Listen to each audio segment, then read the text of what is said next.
Hello students, so today we are going to study about bacteria. In this video, we are going to study the discovery of bacteria and the shapes of bacteria. Now we are going to study about the discovery of bacteria.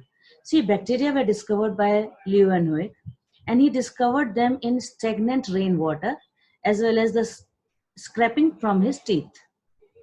Okay, so but he didn't use the word bacteria. What he called them, he called these microorganisms as derkins. So microorganisms were called as derkin by Leeuwenhoek. He didn't give the term bacteria. He called them what? He called them as derkins. When he published his material to the Royal Society, these people, they called it as animalcules.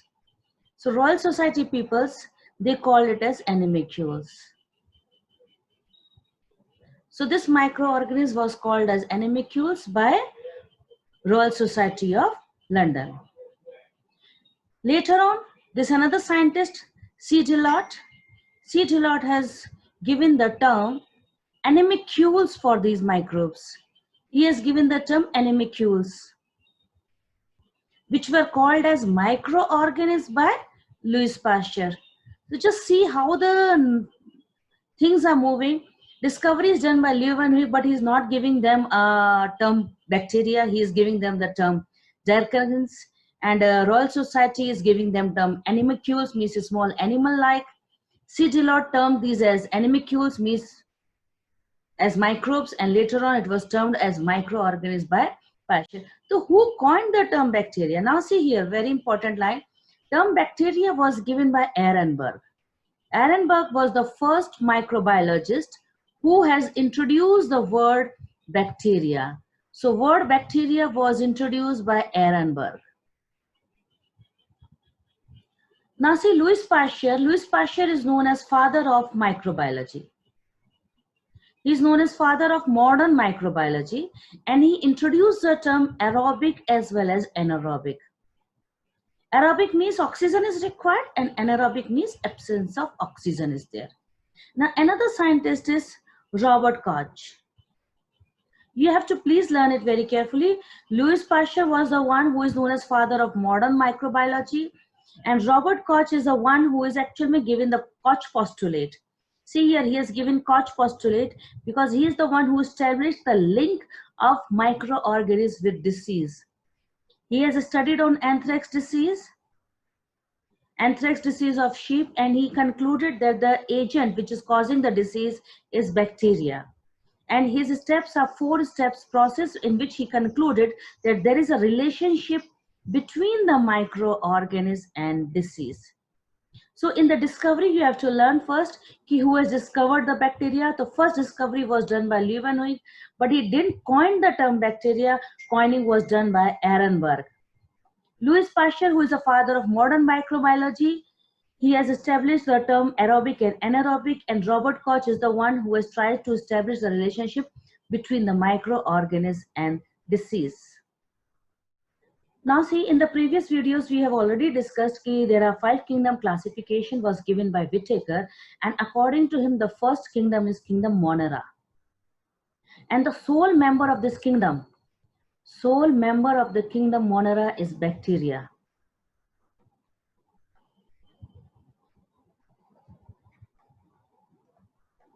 It is again very important line of NCERT. If you see in the NCERT, this is the first line given in the kingdom Monera. Sole member of this kingdom Monera is bacteria. Now try to understand what are the characteristics of kingdom Monera. First of all, they can be unicellular, they can be in the colonial form, and they can be multicellular, but they'll be prokaryote, because criteria according to the Whittaker, Monera should be prokaryote only. They will not have nucleus, but what they will have? They will have nucleoid.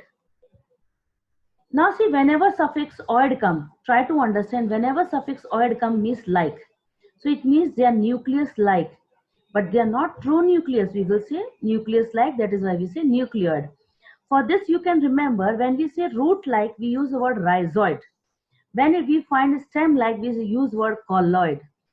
Leaf like, phylloid. So same way, nucleus like, nucleoid. I hope this point is learnt.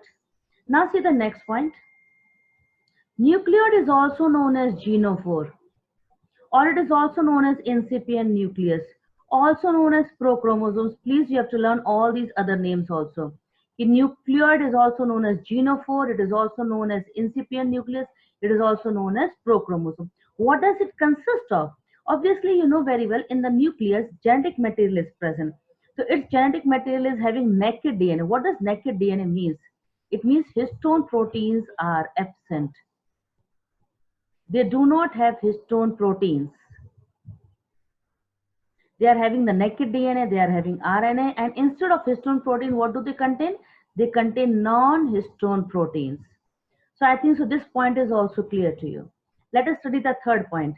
Now see, monomerans means member is bacteria, so cell wall will be of peptidoglycan. Peptidoglycan name is indicating peptido means peptide bond is there, glycan means modified sugar is there. So peptidoglycan is a feature of the bacteria, but this is not present in archaebacteria because archaebacteria will have pseudomurin. And mycoplasma, in mycoplasma, cell wall is absent. So I hope this point is also clear. Now, in the kingdom Monera, membrane-bound organelles will be absent. They don't have membrane-bound organelles. Cyclosis is also absent. Now try to understand what is word cyclosis. See here, this is a eukaryotic cell. I'm drawing it. Let us assume this is a plant cell. So this is your cell membrane, and outside the cell membrane, obviously this is your cell wall. So this is cell wall. This is your cell membrane. And inside this you are finding vacuole is present. This is vacuole. And inside this vacuole you are finding the cytoplasm is moving around vacuole. So cytoplasm is able to move around a vacuole. We say cytoplasmic streaming or cyclosis.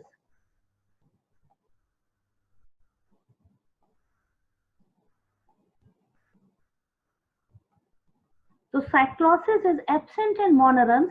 Reason is, I think so, is clear, because they don't have membrane bound organelle. Because they lack membrane bound organelle, that is why cyclosis is absent. But they contain ribosomes because it is membraneless.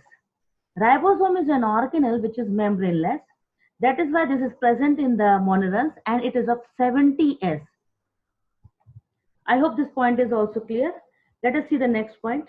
Respiratory enzymes, because you know aerobic bacteria and anaerobic bacteria are there. So respiratory enzymes will be present in the cell, but they'll be associated with the cell membrane, because cell membrane is also known as plasma membrane. They'll be doing the reproduction, and reproduction will be asexual. They'll not do any mitosis, and they will not make any spindle apparatus. So they will do amitosis. So I think so general structure, general characteristics of the kingdom Monera. I think so this topic is clear to you. The general characteristics of kingdom Monera is clear to you. Now see, next topic is shapes of bacteria. See, first of all, bacteria are found in 4 basic shapes. There are 4 basic. If they are spherical, we call them as coccus. If they are rod shaped, we call it as bacillus. Comma shape is vibrio, and if it is a spiral, we call it spirillum. So these are the 4 basic forms of the bacteria. Though if you see, most bacteria, they are made up of shapes which are constant, and they are characteristic feature of that particular cell, but some are pleomorphic. Pleomorphic means they can change their shapes. For example, rhizobium.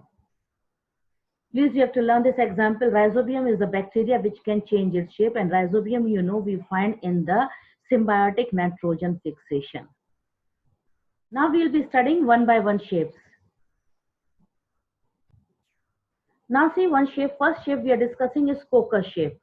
If only coccus means it will be this way in the diagram. If only one is present, we will say monococcus. If single is present, and if 2 are present, then we say diplococcus. Now question is how diplococcus is coming. See, this was 1, it is dividing into 2, and these 2 are in, and they are attached also. After separation, they are attached.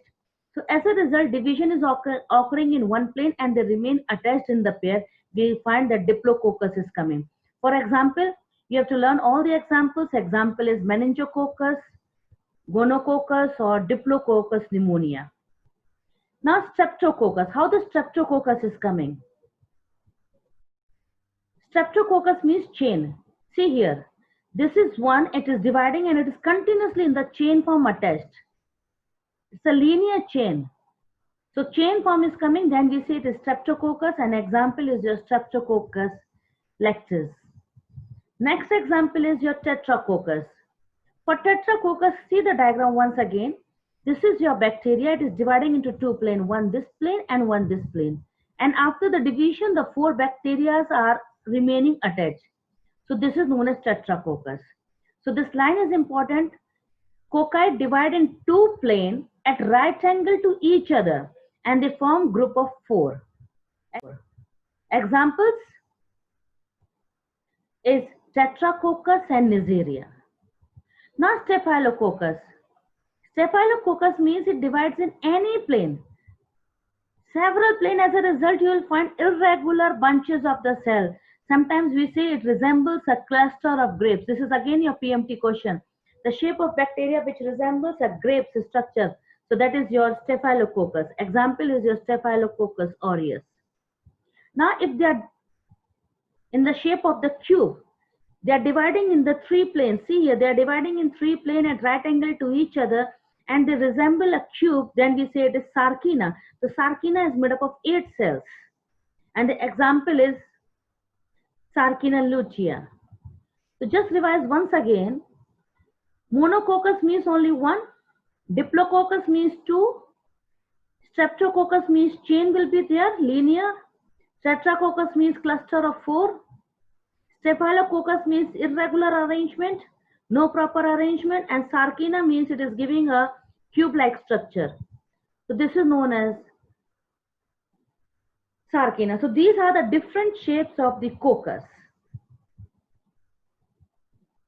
Next shape is Bacillus.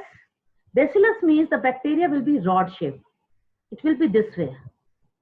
If single is present, again we will say monobacillus. If two are present, diplobacillus. If again chain is present, then we say streptobacillus. The monobacillus diagram will be this way. It is single present. Diplobacillus means this way it will be present. Streptobacillus means chain will be present. And palisade means it is present. If you see here, palisade means they are lined side by side like a matchstick and at right angle to one another. So it can be this way diagram. This is your palisade. You have to learn all the examples. Monobacillus, you have to learn Bacillus anthracis and Lactobacillus. This is your Streptobacillus example. And for palisade, it is Corynebacterium diphtheria, which causes diphtheria, that is known as whooping cough.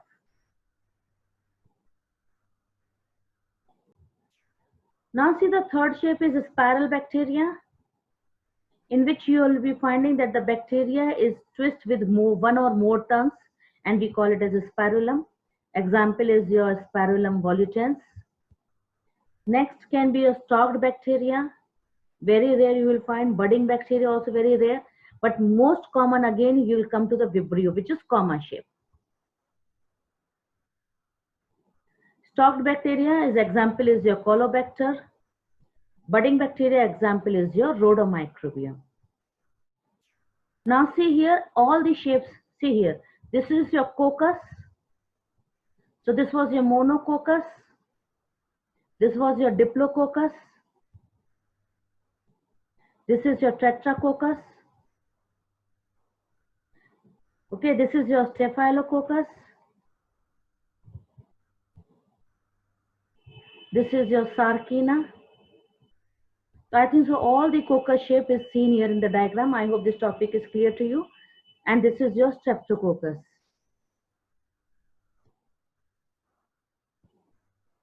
See here in the chain. So all the coccus is clear. Now see next shape is your Bacillus rod shape.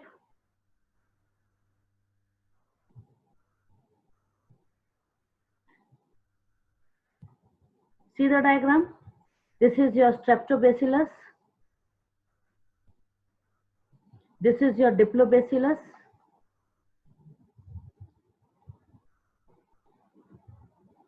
Next, if you see, these are your Spirillum curve-shaped bacteria.